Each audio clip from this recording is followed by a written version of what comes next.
Hello everyone, welcome to Kumar pieces academy. दोस्तों, इस video में हम डिस्कस करेंगे प्रेसिडेंट ऑफ इंडिया के बारे में। और जैसा कि आप सब जानते हैं कि हमने इंडियन पॉलिटी के जितने most of the important topics हैं ऑलमोस्ट हमने उनको कवर अप कर लिया है। और जो रिमेनिंग टॉपिक्स हैं उनको आने वाले दिनों में हम बहुत जल्द आप तक कवर करके उनको आप तक आपके सामने पेश करेंगे, राइट। तो फ्रेंड्स, जो हमारी प्लेलिस्ट है भारतीय राज्य व्यवस्था, आप हमारे चैनल कुमार पीसेस एकेडमी पर आप उसको रेफ़र कर सकते हैं। और सारे वीडियो अपने आप में देखेंगे आप, गुणवत्ता परक है, क्वालिटी कंटेंट हम प्रोवाइड करते हैं। आप इन वीडियो से आप ये चीज़ निश्चित ही आपने अनुभव की होगी, राइट। तो दिस वन, तो आज हम डिस्कस करेंगे प्रेसिडेंट ऑफ इंडिया के बारे में। और इस टॉपिक को हम दो पार्ट में डिस्कस करेंगे, कवर करेंगे। आज वाला हमारा जो है ये पार्ट 1 है। और आज की सेशन में हम प्रेसिडेंट ऑफ इंडिया का जितना भी सैद्धांतिक पक्ष है मैं उसको कवर करने का प्रयास करूँगा। और जो इसका दूसरा पार्ट आएगा उसमें जो प्रेसिडेंट ऑफ इंडिया का जो व्यवहारिक पक्ष होता है हम उसको टच करने का प्रयास करेंगे, राइट। तो चलिए डिस्कस करते हैं अपने आज के इस टॉपिक को। दिस वन, ये फिगर बहुत इंपॉर्टेंट है। इस फिगर को आप अगर आप रिवीजन करना चाहते हैं इस टॉपिक का, तो इस फिगर के माध्यम से बहुत कम समय में वेरी इजीली आप रिवाइज कर सकते हैं। तो इसको हम लास्ट में डिस्कस करेंगे, राइट। चलिए डिस्कस करते हैं कुछ बेसिक बातों से। दोस्तों, संविधान के आप जानते हैं भाग 5 में, ये दिस वन, संविधान के भाग 5 में अनुच्छेद 52 से 58 78 तक जो यूनियन एग्जीक्यूटिव है, दिस वन, यूनियन एग्जीक्यूटिव के बारे में बातें की गई, राइट। और उसमें ये बताया गया कि बेसिकली जो यूनियन एग्जीक्यूटिव है वो किससे मिलकर बनती है, किससे फॉर्म होती है। तो उसमें आप देखेंगे कुछ तत्व हैं उनसे मिलकर बनती है। तो आप देख लीजिए, सबसे पहले आप देख रहे हैं president, this one, president. Union executive में और कौन होता है? वाइस प्रेसिडेंट होते हैं, प्राइम मिनिस्टर शामिल होते हैं। इसके अतिरिक्त जो काउंसिल ऑफ मिनिस्टर्स होती है वो शामिल होती है, राइट। और एजी यानी कि अटॉर्नी जनरल ऑफ इंडिया, इन 5 तत्वों से मिलके जो यूनियन एग्जीक्यूटिव है वो फॉर्म होती है, राइट। और इसी वजह से हम आज यूनियन एग्जीक्यूटिव का जो सबसे इम्पॉर्टेंट कंपोनेंट है, आप कह लीजिए जिसे जिसे आप प्रेसिडेंट कहते हैं, मैं उसको डिस्कस करूँगा, राइट। दोस्तों, जानते हैं जो प्रेसिडेंट होता है वो head of the Indian state होता है। यानी आपसे पूछा जाएगा कि हेड ऑफ़ द स्टेट यानी इंडियन स्टेट कौन है, तो आप बताएंगे प्रेसिडेंट। यहाँ पर आपको थोड़ा सा सतर्क रहना है। सतर्क ये रहना है कि जो अगर आपसे पूछा जाए कि हेड ऑफ़ द गवर्नमेंट कौन होता है, तो आप बताएंगे प्राइम मिनिस्टर। स्टेटमेंट में इनको उलट करके पूछ लिया जाता है और आपसे बोला जाता है कि prime minister is the head of the state, तो ये गलत हो जाएगा। President is actually head of the state, right. आप ध्यान रखेंगे जो प्राइम मिनिस्टर होते हैं वो हेड ऑफ़ द गवर्नमेंट होते हैं, ये आप ध्यान रखेंगे। और राष्ट्रपति जो होते हैं वो भारत के प्रथम नागरिक भी होते हैं। In fact he is the first citizen of India. तो ये सब फैक्ट्स आप ध्यान रखेंगे, सवाल के तौर पर पूछे जाते हैं। नेक्स्ट, अब हम बात करेंगे जो प्रेसिडेंट का जो इलेक्शन प्रोसेस है, बेसिकली दिस वन, राइट। यानी कि इलेक्शन कैसे होता है, दिस वन, इसको हम डिस्कस करेंगे। इलेक्शन कैसे होता है इसका मतलब हम ये नहीं इसकी जो प्रक्रिया वो नहीं चर्चा करने जा रहे हैं कि किस प्रकार से इलेक्शन कंडक्ट करवाए जाते हैं, नॉट एट ऑल, राइट। हमने जैसा कि आपसे पहले बताया कि हम सैद्धांतिक पक्ष के बारे में चर्चा करेंगे। तो वे सभी तत्व, वे सभी पॉइंट, वे सभी फैक्ट्स जो आपके लिए इंपॉर्टेंट है एग्जाम के पॉइंट ऑफ व्यू से, राइट। आप जानते हैं कि जो इलेक्शन ऑफ द प्रेसिडेंट होता है उसमें जो जनरल पीपल ऑफ इंडिया होती है वो पार्टिसिपेट नहीं करती है, राइट। तो आपको मालूम होना चाहिए कि इलेक्शन ऑफ द प्रेसिडेंट में कौन कौन लोग पार्टिसिपेट करते हैं। तो जो राष्ट्रपति का चुनाव होता है वो एक कंडक्ट करवाया जाता है इलेक्टोरल कॉलेज के द्वारा, राइट। इलेक्टोरल कॉलेज ही इस इलेक्शन में पार्टिसिपेट करती। तो आपको मालूम होना चाहिए जो इलेक्टोरल कॉलेज होती है उसमें कौन कौन से लोग शामिल होते हैं। तो सबसे पहले आप देख रहे हैं दिस वन, ये 3 लोग उसमें शामिल होते हैं। वन बाय वन आप देख लीजिए।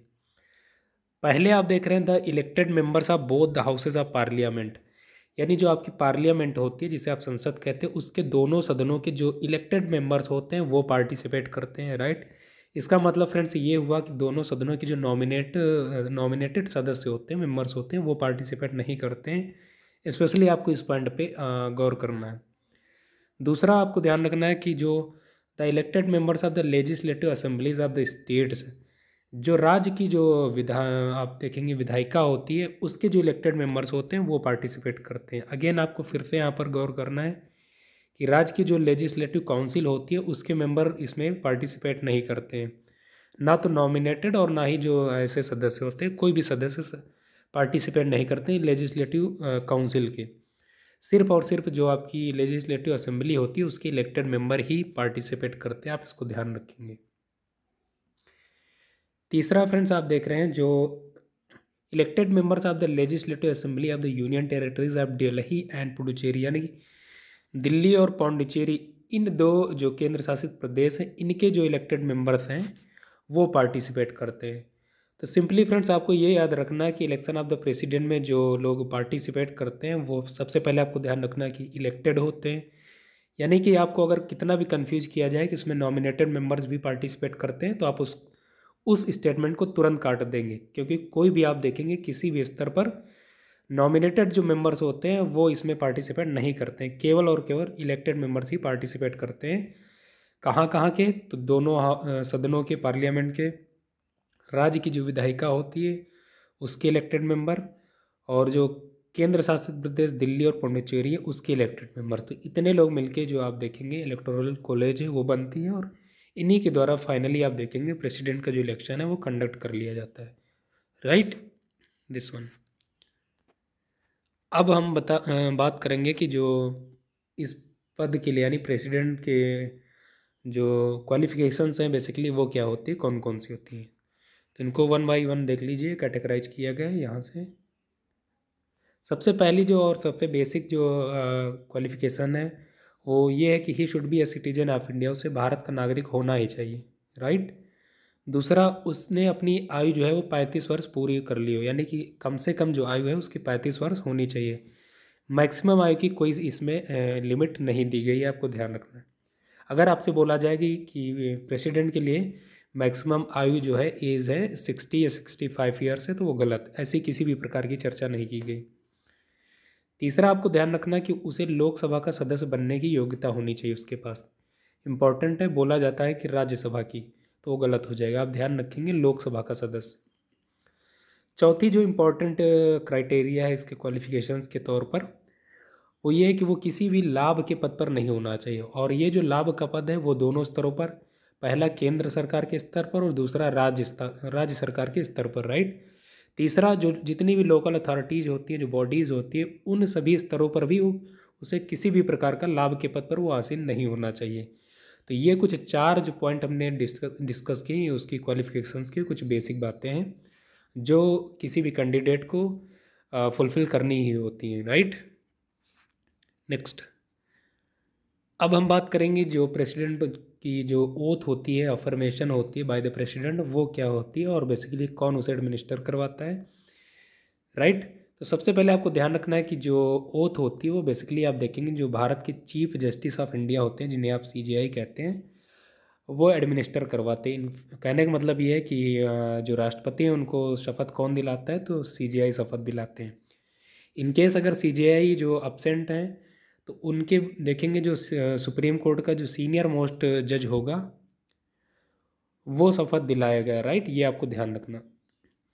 दूसरा आपको ध्यान रखना है कि दिस वन, ये फैक्ट इंपॉर्टेंट है, यानी कि कोई भी ऐसा व्यक्ति जो प्रेसिडेंट के चार्ज के तौर पर उस काम कर रहा है, यानी अगर मान लीजिए प्रेसिडेंट एब्सेंट हैं और फिर किसी व्यक्ति को प्रेसिडेंट के पद पर नियुक्त किया जाता है, तो फिर आप देखेंगे उसे ठीक उसी प्रकार की जो शपथ या अफर्मेशन है उसे लेनी होती है जिस प्रकार एक राष्ट्रपति लेते हैं, राइट।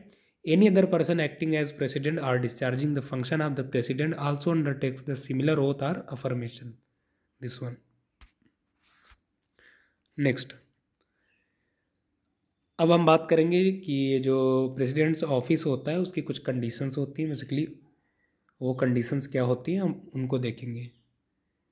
तो यहाँ चार आपको कंडीशंस बताई गई, आप उनको देख लीजिए।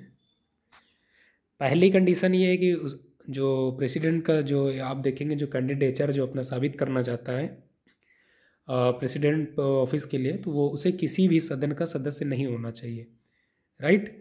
और दोनों स्तरों पर, एक केंद्र सरकार के स्तर पर यानी पार्लियामेंट के स्तर पर और दूसरा राज्य की विधायिका के स्तर पर। He should not be a member of either house of parliament और houses of the state legislature, यानी किसी भी राज्य के जो विधायिकाएँ होती है उसका सदस्य नहीं होना चाहिए। दूसरा, उसे किसी भी लाभ के पद पर आसीन नहीं होना चाहिए, जैसा कि पहले बताया गया।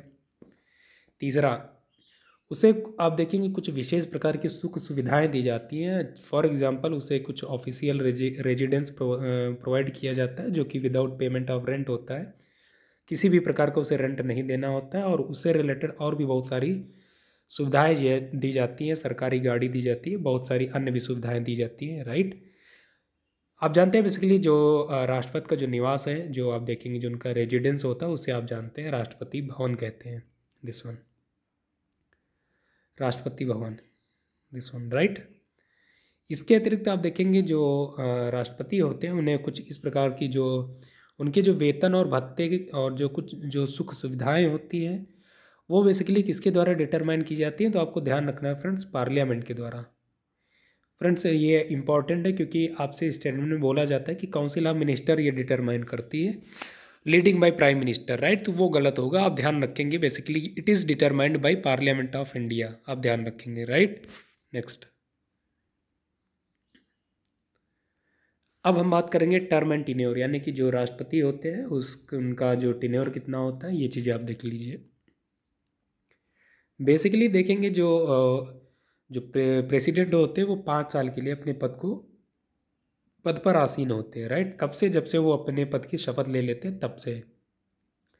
इसके अतिरिक्त आपको ध्यान रखना है वो किसी भी समय अपना जो रेजिग्नेशन दे सकते हैं, और वो जो रेजिग्नेशन होगा वो किसको सौंपते हैं, तो आपको ध्यान रखना है वाइस प्रेसिडेंट को सौंपते हैं, यानी उनके नाम वो सब लिखते हैं, राइट। फर्दर फ्रेंड्स आपको ये ध्यान रखना है कि जो प्रेसिडेंट ऑफ इंडिया उन्हें किसी भी समय आप देखेंगे हटाया जा सकता है। तो जो प्रेसिडेंट ऑफ इंडिया है उनको किसके द्वारा हटाया जा सकता है, तो आप ध्यान रखेंगे इम्पीचमेंट के द्वारा, by the process of impeachment, this one, ये इंपॉर्टेंट है, राइट, जिसे आप महाभियोग कहते हैं। फ्रेंड्स आप देखते हैं कई सारे पदाधिकारी ऐसे हैं जिनके बारे में बोला जाता है कि इन्हें इम्पीचमेंट के द्वारा हटाया जाता है। फ्रेंड्स आप ध्यान रखेंगे भारत में सिर्फ और सिर्फ प्रेसिडेंट ऑफ इंडिया को ही इम्पीचमेंट के द्वारा हटाया जाता है। बाकी जो दूसरे अन्य अधिकारी पदाधिकारी होते हैं उनकी प्रोसेस जो होती है उनको हटाए जाने की, तो वो कुछ आप देखेंगे इम्पीचमेंट जो महाभियोग होता है उससे काफ़ी कुछ मिलती है, इसी वजह से बोल दिया जाता है। लेकिन एक्चुअली में इम्पीचमेंट किस पे इम्पोज किया जाता है, तो केवल और केवल प्रेसिडेंट ऑफ इंडिया के बारे में, राइट। दूसरा आपको ध्यान रखना है जो प्रेसिडेंट होते हैं वो बेसिकली जब जो उनका टर्म होता है निर्धारित उसके बियॉन्ड भी वो काम करते हैं। कब तक? जब तक वो जो उनका नया सक्सेसर है वो अपना पद जो है धारण नहीं कर लेता है, राइट, ये आप ध्यान रखेंगे। He can hold office beyond his term of 5 years until his successor assumes charge, ये आप ध्यान रखेंगे, राइट। अगेन यहाँ पर आपको ध्यान रखना है कि जो प्रेसिडेंट हैं उनका पुनः निर्वाचन हो सकता है, यानी वो राष्ट्रपति बन सकते हैं, और इनफैक्ट जो आप देखेंगे इसकी कोई सीमा नहीं दी गई, वो कितनी बार भी राष्ट्रपति पद के लिए चुनाव लड़ सकते हैं और इनफैक्ट राष्ट्रपति बन सकते हैं, आप ध्यान रखेंगे, right. He may be elected for any number of terms, किसी भी प्रकार की कोई सीमित संख्या नहीं बताई गई। फ्रेंड्स यहाँ पर आपको ध्यान रखना है कि जो यूएस के जो प्रेसिडेंट होते हैं उनको सिर्फ और सिर्फ 2 साल का 2 बार का कार्यकाल दिया जाता है, यानी कि एक बार वो 4 साल के लिए रहते हैं और दूसरी बार जब प्रेसिडेंट के लिए चुनाव लड़ते हैं तो फिर 4 साल के लिए उनका जो टर्म है एक्सटेंड हो जाता है। लेकिन 8 साल के बाद यूएस में किसी भी व्यक्ति को प्रेसिडेंट के पद पर रहने का कोई एज सच कंसेप्ट नहीं है, आप ध्यान रखेंगे। लेकिन ये इंडिया के कॉन्टेक्स्ट में ऐसा कुछ भी नहीं है। दोस्तों अब बात कर ली जाए थोड़ा सा इम्पीचमेंट ऑफ प्रेसिडेंट के बारे में, राइट, क्योंकि इसी प्रक्रिया के द्वारा प्रेसिडेंट को हटाया जाता है। तो जब एक राष्ट्रपति पर जब इम्पीचमेंट लगाया जाता है तो उसमें आप देखेंगे कुछ क्राइटेरियाज होती हैं वो फॉलो करनी होती है, तो वो क्या होती है आप देख लीजिए। The president can be removed from office by process of impeachment for violation of the constitution, यानी संविधान का आप देखेंगे जब आप एक प्रकार से उल्लंघन करता है कोई व्यक्ति यानी कि या राष्ट्रपति, तब उसको जो है महाभियोग के द्वारा हटाया जाता है। लेकिन आपको फ्रेंड्स यहाँ पर अलर्ट रहना, संविधान में किसी भी प्रकार से जो प्रेसिडेंट के द्वारा वायोलेशन ऑफ द कॉन्स्टिट्यूशन किया जाता है इसके बारे में कोई कहीं भी चर्चा नहीं की गई, आप ध्यान रखेंगे, राइट। दूसरा आपको ध्यान रखना है कि जो इम्पीचमेंट बेसिकली ये जो प्रक्रिया है इसे शुरू करने से पहले जो प्रेसिडेंट होता है उसको 14 दिन की पूर्व नोटिस दी जाती है, 40 days, राइट। तभी उसके उपरांत ही आप देखेंगे ये प्रोसेस इनिशिएट किया जा सकता है। और इम्पीचमेंट का जो प्रोसेस है वो पार्लियामेंट के किसी भी सदन में शुरू किया जा सकता है, right. Initiated by either a house of the parliament, parliament के किसी भी सदन में इसे प्रारंभ किया जा सकता है, राइट। और जब ये आप देखेंगे सदन में इनिशिएट किया जाता है तो फिर आप देखेंगे इसे लागू करने के लिए यानी कि इम्पीचमेंट को व्यवहार में लाने के लिए जो उस सदन के 1/4 मेंबर्स होते हैं उनकी जो अनुमति आप देखेंगे ज़रूरी है, यानी उनके द्वारा साइंड होने चाहिए, right. These charges should be signed by 1/4 members of the house, ये आप ध्यान रखेंगे। और फिर जब एक सदन में ये जो प्रक्रिया ये जो फाइनल हो जाती है, यानी जो प्रोसेस है कंप्लीट हो जाता है, फिर दूसरे सदन में इसे लाया जाता है और फिर वहाँ फिर अगेन देखेंगे उस सदन के जो सदस्य होते हैं उसके 1/4 मेंबर्स के द्वारा स्वीकृत होना चाहिए, साइंड होना चाहिए, राइट।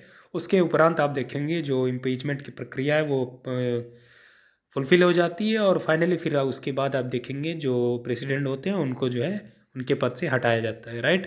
लेकिन फ्रेंड्स यहाँ पर आपको ध्यान रखना है कि अभी तक वर्तमान में यानी आज़ादी के बाद से वर्तमान समय तक किसी भी राष्ट्रपति को इम्पीचमेंट के द्वारा नहीं हटाया गया, राइट, ये आप ध्यान रखेंगे। इसके अतिरिक्त आपको ध्यान रखना है कि जो इम्पीचमेंट है basically it is a quasi judicial procedure.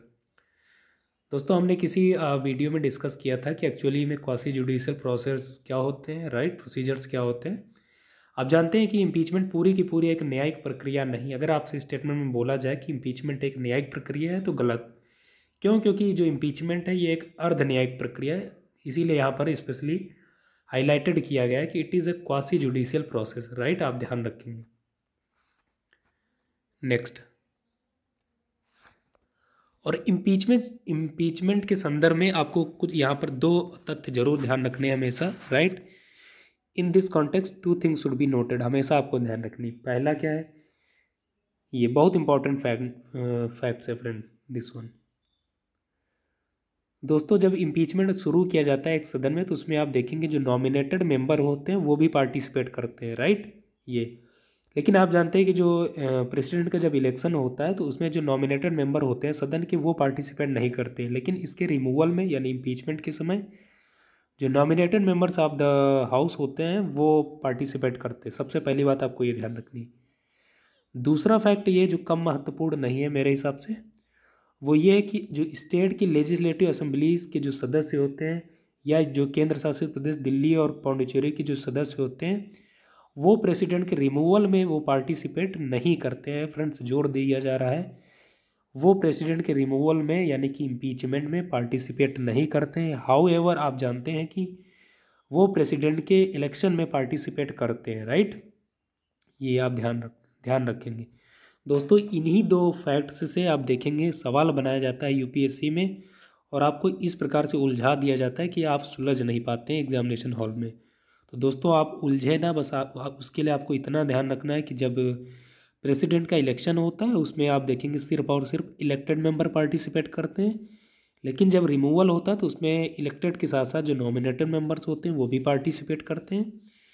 Election के दौरान आप देखेंगे जो राज्य की विधायिका के जो सदस्य होते हैं, जो केंद्र शासित प्रदेश दिल्ली और पौंडीचेरी के जो सदस्य होते हैं वो पार्टिसिपेट करते हैं, लेकिन इसके रिमूवल में ये किसी भी प्रकार से आप देखेंगे जो स्टेट लेजिस्लेचर के जो सदस्य होते हैं, इनफैक्ट यूटीज जो दिल्ली और पौंडीचेरी हैं उसके भी सदस्य इसमें पार्टिसिपेट नहीं करते। कब? यानी जब टर्मिनेट किया जाता है एक प्रेसिडेंट को by the procedure of impeachment, right, ये आप ध्यान रखेंगे।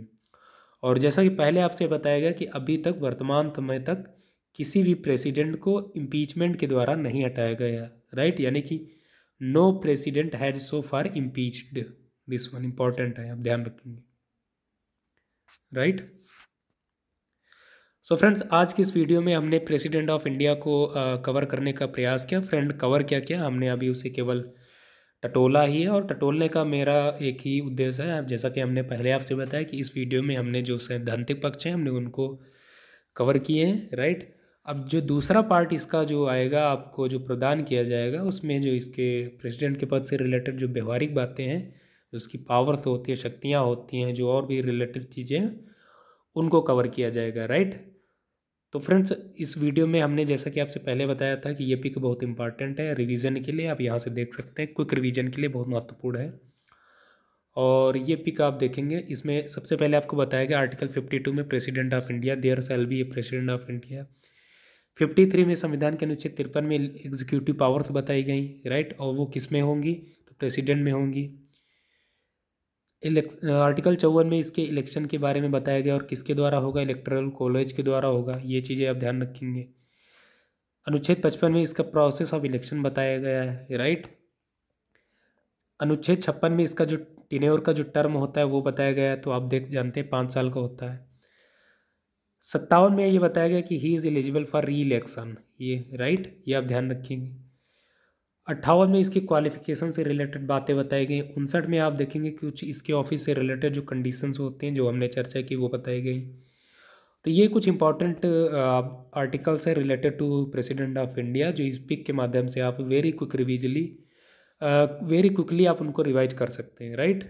तो फ्रेंड्स, इसी नोट के साथ आज के वीडियो को समाप्त करना चाहता हूँ। इनफैक्ट आप सबकी इजाज़त भी चाहता हूँ। मिलेंगे नेक्स्ट वीडियो में, तब तक के लिए नमस्कार।